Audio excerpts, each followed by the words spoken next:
L'engagement de Seydi Mouhamadou Moustapha Sy, sa responsabilité et ses actions embrassent toutes les composantes de la société.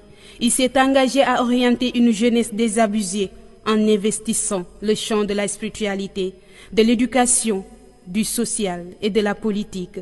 Son opposition au régime socialiste lui valut un séjour de plusieurs mois en prison.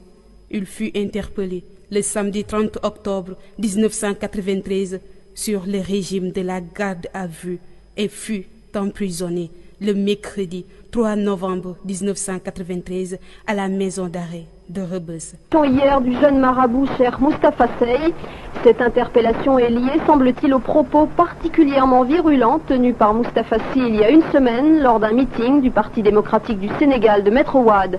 Le PDS a dénoncé l'arrestation de Moustapha Sy et exigé sa libération immédiate et sans condition.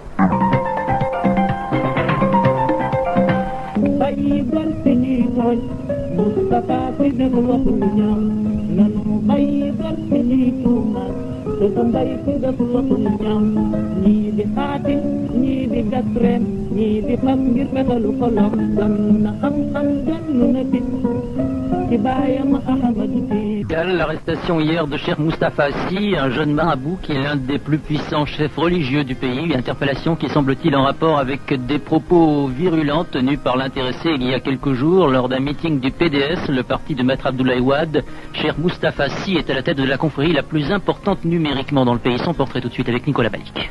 Âgé d'une quarantaine d'années, Moustapha Sy est le fils de l'un des plus puissants chefs religieux du Sénégal.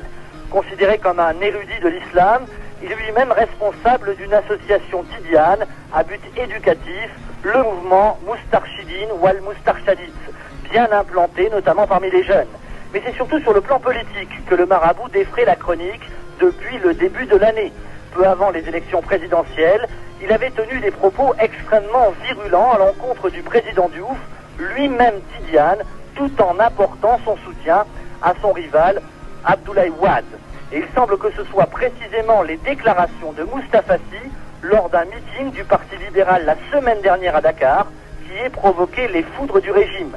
Après avoir fustigé l'action du pouvoir en place, l'enfant terrible des Tidianes avait en effet affirmé détenir des documents ayant trait à l'assassinat en mai dernier du vice-président du Conseil constitutionnel. Maître Wade en tout cas condamne l'interpellation du jeune marabout, y voyant, après sa propre inculpation dans cette affaire, un nouveau signe de la volonté du régime de déstabiliser son parti.